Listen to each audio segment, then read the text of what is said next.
Final Fantasy VII Rebirth, the newest piece of video game media reimagining a part of a classic Final Fantasy VII story. But while fans have had to wait decades to see this legendary tale retold, other games relating to the Sony PlayStation original have existed ever since the 90s. In today's video we will be revisiting one of the strangest of the lot, as we discuss the bizarre and largely forgotten fighting game that would see Cloud, Sephiroth, Tifa Lockhart and more fight it out in a criminally unremembered part of video game history. So with that said, I think it's about time we reminisce about this bygone brawler, which if you saw for sale in stores back in the day and didn't pick up, you may have been left with a feeling of intrigue. Hell, given its modern obscurity and the fact that the Final Fantasy VII brand remains popular, I think it's even more intriguing now than it was back then. So, holding these thoughts, hello ladies and gentlemen, Big Daddy Top Hat here. This is the story of Ehrgeiz, God Bless the Ring, the largely forgotten 90s fighting game with Final Fantasy VII characters. Yeah. Final Fantasy VII, what an epic title. Beloved for its innovative blend of traditional RPG mechanics with modern elements, including groundbreaking 3D graphics and cinematic storytelling, this game was amazing and resonated deeply with players. The game's impact on gaming culture is profound, cementing the popularity of Japanese RPGs in the West and paving the way for the future of gaming. But before springing onto the scene and dominating in 1997, we start today's story off in the year of 1996. In this period in time, while JRPGs hadn't found popularity on the Sony PlayStation yet, fighting games had, and Final Fantasy producers Squaresoft wanted a piece of that fighting game pie. In August of that year, the company would publish a fighting game known as Tobal No. 1. In this cult classic, this fighting game differed from most, as the controls in this one allowed for full freedom of movement in the ring, as long as the player remained facing their opponent.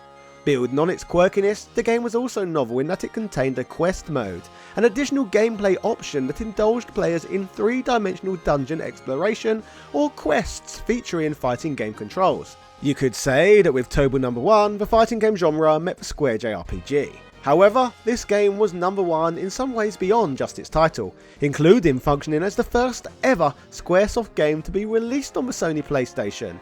And building on firsts, this was also the first ever Square game to be released on a CD-ROM media format. The very format that is largely suggested is the reason why the company stepped away from Nintendo to support the PlayStation instead. The game proved to be very popular in Japan, shifting over 650,000 units in just its first year. No small feat at all in those days. However, as novel as Tobal No. 1's gameplay and its many firsts were though, there was a secondary reason as to why this title was selling so well.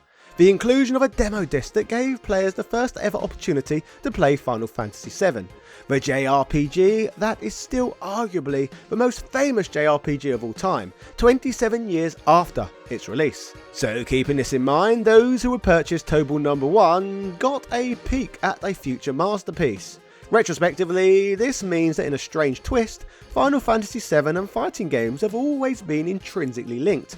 Many years before, Cloud Strife and Sephiroth became playable fighters in Smash Bros. While these lads would not be playable in Tobal No. 1, as mentioned earlier, they would be playable in Square's 1998 fighting game, known as Ehrgeiz. A bizarre fighting game that, just like Tobal No. 1, was directed by the legendary Seiichi Ishii. Yes, that Seiichi Ishii, the very same gentleman who worked on both the first Virtua Fighter and Tekken game 2. What a fighting game legend that man is. Thinking about it, I'd like to do deep dives on more of the iconic fighting games this man has made in the future. So subscribe now if you don't want to miss out on those. And be sure to comment that you are a new subscriber so that I can reply and say hello to my new cyber friend. Let's begin our relationship intimately, no homo. Although Square was one of the publishers of the game, Ehrgeiz was actually developed by Ichii's company, known as Dream Factory, with Seiichi Ishii having the vision of wanting to create a new fighting game that drew influence from all of his previous work, but would also continue to build further on established fighting formulas, trying to offer gamers something new and interesting in the process. Looking back to prior influences, Tobal had been quite novel, as it ditched tradition by offering 360-degree movement, a feature he was keen to include in Ehrgeiz. Looking at what else was out there, Ishii would also take inspiration from the wrestling game genre, resulting in the creation of a fast-paced fighting game involving characters who could move freely in three-dimensional stages. Building on influences from the wacky world of professional wrestling, like with many wrestling games of the era, arenas were filled with interactive objects which combatants could opt to use as weapons against each other. The arenas also contained various elevations to fight from. The camera work that tracked the action was also new for a fighting game at the time and featured a camera that was more or less in a fixed position, zooming in and out with the action but not tracking around the arena, as would be common in most other 2D and 3D fighting games. Differing from Tobble No. 1, previously a game that was a Sony PlayStation exclusive, Ehrgeiz would be a game published by Squaresoft, but this time, rather than being restricted to just one home console, the game would also be available to experience in the arcade. The strange game marked a joint venture between Square and the Tekken publishing arcade giants Namco, a partnership which would see the title developed to run on Namco's System 12 arcade board. The original arcade version of the game would later be joined by a PlayStation port, which would actually end up being quite a different game. So to understand this story fully, we need to look at both releases of this title. When I was a youngster, the image of this strange video game in magazines and other advertisements always caught my attention. I mean, how can it not? This was a fighting game where you could play as some of the most popular video game characters of the period. And there wasn't a Smash Brothers in sight back then either. However, because I could clearly see you could play as Final Fantasy characters along with fighters I didn't recognise, for a good while I assumed this was some sort of crossover, like X-Men vs Street Fighter for example. But you know what they say, assumptions are the mother of all bad margeras. In all actuality, the characters away from the Final Fantasy ones were all created exclusively to appear in this game, and although the more known PlayStation version of this title places Cloud Strife on the cover art, in the original, even more obscure arcade version of the game, not only did the title contain half the amount of Final Fantasy VII characters, but the ones who were in the game were only revealed after the first 30 and 60 days the cabinet had been installed for. This demonstrates that in the arcade days, Ehrgeiz, the video game named after the German word ambition, was initially trying to stand on its own two legs as a distinct IP, with it not heavily leaning into Final Fantasy VII until its PlayStation debut. Speaking of the original classic Final Fantasy VII, while expensive on release, you can experience this all-time great and get it for just £4.14. Or how about the modern remake with its combined DLC for 58% cheaper than normal, cutting the price to just £28.62. To get these games, click my Instant Gaming affiliate links in the description so you can bag these bargains and support my channel in the process. Thanks everyone! As synonymous as Final Fantasy VII is with Ehrgeiz, before we talk about who would show up in the game on the Final Fantasy side of things, let's talk about this game's largely overshadowed original characters and their in-game lore reasons to be fighting. Fortunately, this Forgotten Oddities manual features a prologue relating to the game's plot, giving us further context, with it stating that 50 years ago a mysterious weapon was discovered in the ruins of a German castle, with the weapon in question coming to be known as the Ehrgeiz. This coveted weapon would go on to become somewhat of a holy grail, with it eventually featuring as a prize in a fighting tournament to determine the world's greatest fighter. But aside from this MacGuffin existing as a reason for characters to fight in the game, elsewhere in the world a sinister organisation in the Middle East excavates an ancient ruin believed to hold the key to immortality. It transpires that the key to the door is missing, with, you guessed it, the key linking back to the weapon everyone wants their hands on. A legend soon surfaces that a stone embedded in the Ehrgeiz is the missing key to the door, so ambitious hopefuls enter the tournament in the hopes to win the coveted Ehrgeiz and get what is behind the door for themselves.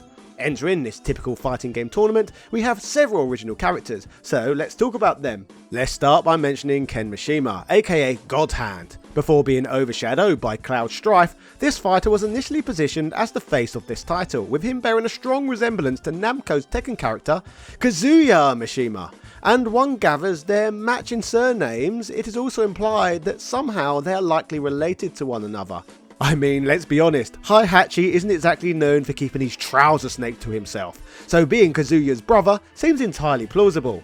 Godhand is a mercenary and former member of the sinister organisation mentioned earlier. He stumbles upon the ancient ruins immortality story himself, so he leaves the organisation severing his own right arm in the hope that the shady outfit won't pursue him, and instead sees that as a worthy sacrifice.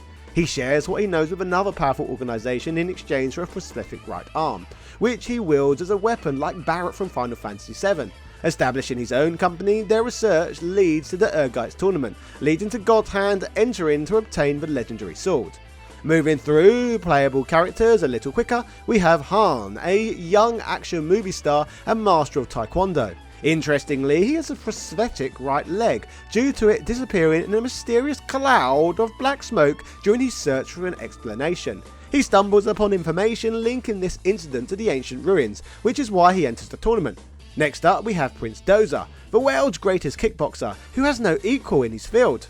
After becoming bored and challenger-less, he enters the Ehrgeiz tournament. He has no interest in the Ehrgeiz and is just there in the spirit of good competition. Another fighter in the game is Yoko, a young lady studying archaeology who is also an expert in jiu-jitsu. Due to her mixed bag of skills, she has been acknowledged by Interpol, who as a result include her in their hand-to-hand combat research team.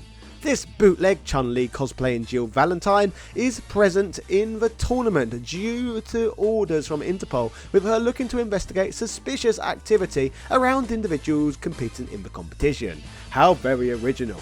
Tatsuki, as demonstrated by his appearance, is a ninja and a member of a sinister organisation known as Red Scorpion, the group Godhand left. In the game, he has amnesia, so does not know his own true identity. His goal is to gain the Ehrgeiz in the hope that he can regain his lost memories. Next up we have Li Shuang, a master of lethal Kempo, who can apparently kill a man with one strike. Allegedly, he was killed with a lethal poison years ago, but was brought back to life with a legendary elixir, which also makes him younger. As time proceeds, due to suffering from Benjamin Button syndrome, he seeks immortality so that he ultimately does not become so young that he returns to the void.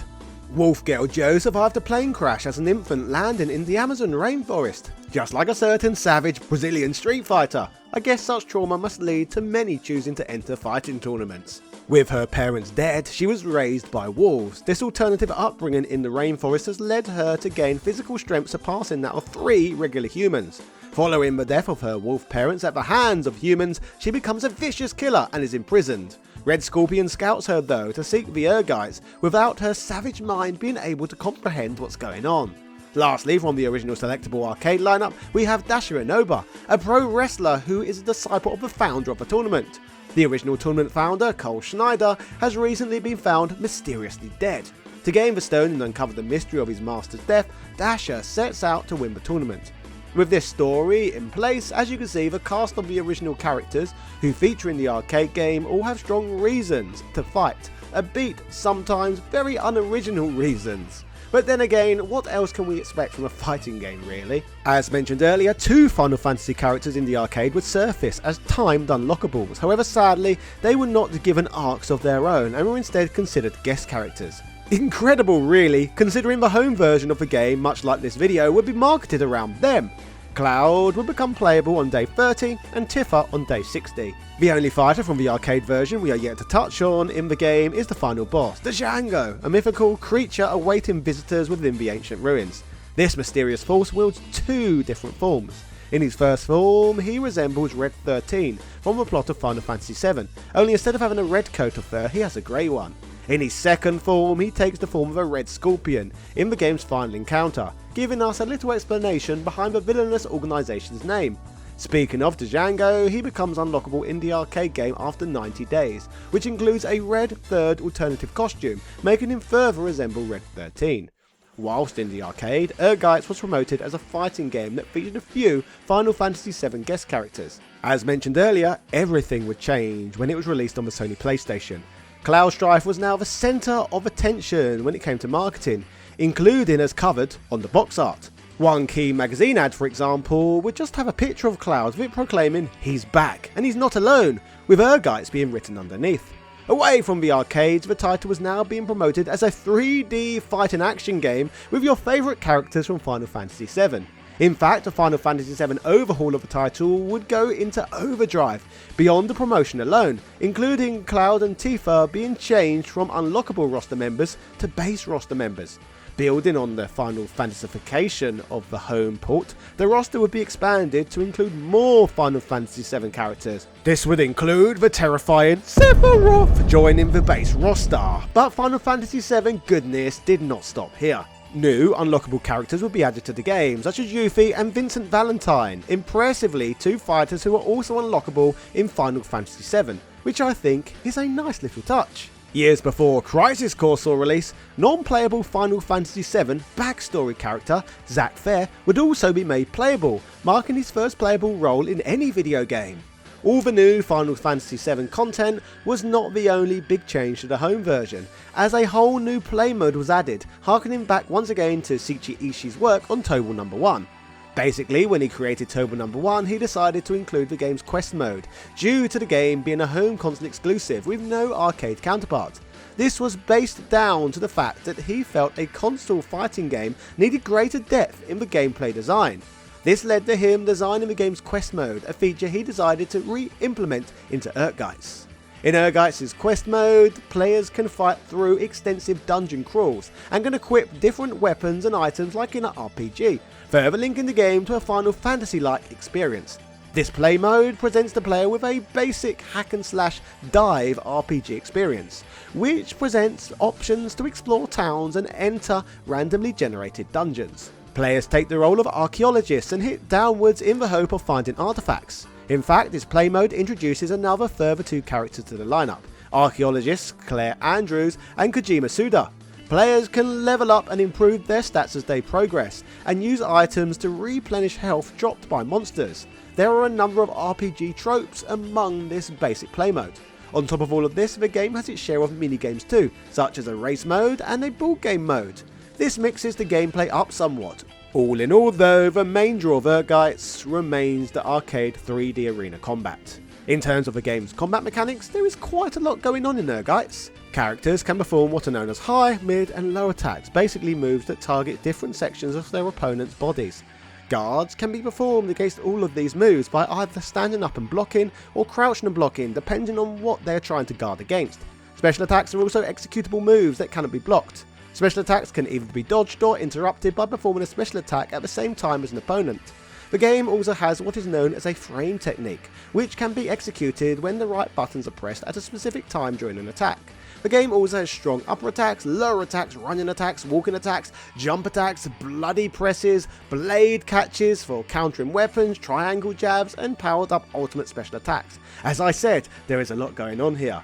As mentioned at the beginning of the video, inspiration was also drawn from wrestling games with regards to this title's combat, meaning that grappling in the game is also possible, as well as reversing grapples. Relating to the grappling hold, special throws and tackling opponents is also possible, and like Power Stone after it, picking up objects such as crates and throwing them at opponents can also be used to strategically win matches, and additional weapons can also be found within the crates. Despite the game having a lot of different techniques available for players to take advantage of, the game is often criticised today for being a game that is unbalanced, where victory can be achievable simply by mashing buttons, even if players do not know what they are doing. This includes in competitive play amongst friends. The big publications and video game review sources at the time would cover Ehrgeiz, so let's take a look at what some journalists had to say about the game. IGN would deliver mixed feelings about the title, stating what's cool about Ehrgeiz is free roaming 3D engine, which developer Dream Factory worked especially well on. Characters move quickly around the ring of environments with grace and ease, and are motion captured better than the average fighter. The arenas were constructed in rather small spaces, which counters the 3 roaming sensibility. This at first seems kind of lame, but it's clear the developers wanted different fighters in range of one another, and it provides for a more tightly fought match. Ehrgeiz is remarkably easy to pick up and play. That's its biggest strength, and ironically it's its biggest weakness. The big problem with Ehrgeiz as a fighter is its simplicity. It's shallow and not terribly well balanced. For example, by picking Cloud Strife, players can kick the crap out of just about anyone by carefully managing his special attacks, which is his sword attack. But by picking another character, say God Hand, you'll have a much more difficult time getting through the game. The quest mode is quite unique. It takes a good 8 hours to play all the way through it, and it's especially cool to see it in a fighting game.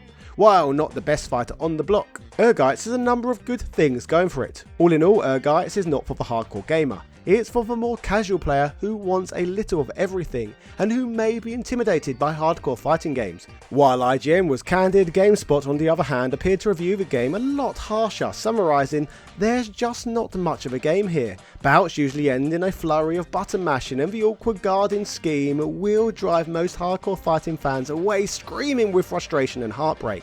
If you're looking for eye candy, Ehrgeiz will give you plenty of cavities. However, if it's a deep and engaging fighting game you want to delve into, do look elsewhere."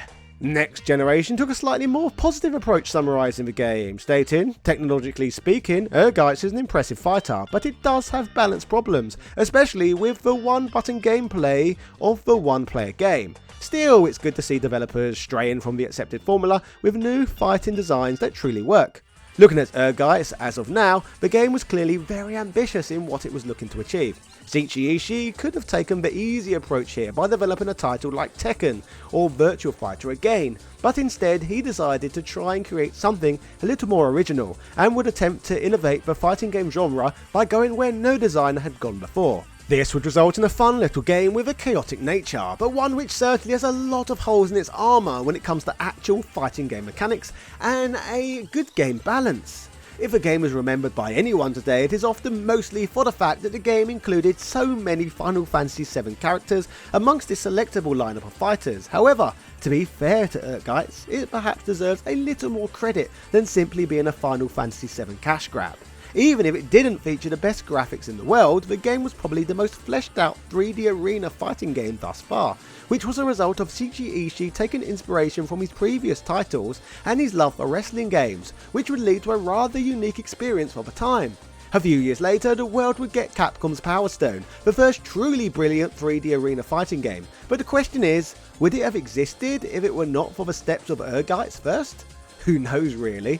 There are certainly a lot of mechanical similarities between the two, and no matter how many times Power Stone creator Itsuno states that the story of his game was simply inspired by Indiana Jones, a 3D arena fighting game involving a quest for an Ehrgeiz stone looks a lot more similar to Itsuno's quest for the Power Stone than say the works of Spielberg. Holy Grail, Power Stones, Ehrgeiz, they're just all a good excuse for a punch-up. Oh yeah, and did I mention that Zell from Final Fantasy VIII also has an ultimate weapon called the Ehrgeiz? Nice little reference. The similarities between Ehrgeiz and Power Stone could all simply be one huge coincidence, but I am doubtful, to say the very least. Power Stone is an awesome 3D arena fighting game, and it appears that Ehrgeiz was an important development stepping stone in how the game came to be. Let's be honest, Seiichi Ishii isn't exactly a poor source to draw inspiration from. There shouldn't be any doubt that Ehrgeiz was an important fighting game in helping to navigate the 3D arena fighting game forward, which is rarely touched upon today, which I would gather is largely down to the distraction of the game being chock full of Final Fantasy VII characters, which to be fair, no one can deny was pretty cool anyway. Today we can enjoy Sephiroth and Cloud within Super Smash Bros, but back then we had Ehrgeiz. If you enjoyed this one, then you might want to subscribe and check out these other original PlayStation era fighting game stories I've covered. And if you want content early and want to support that channel in a more personal way, then I would really appreciate it if you back my show on Patreon. Yeah, cheerio.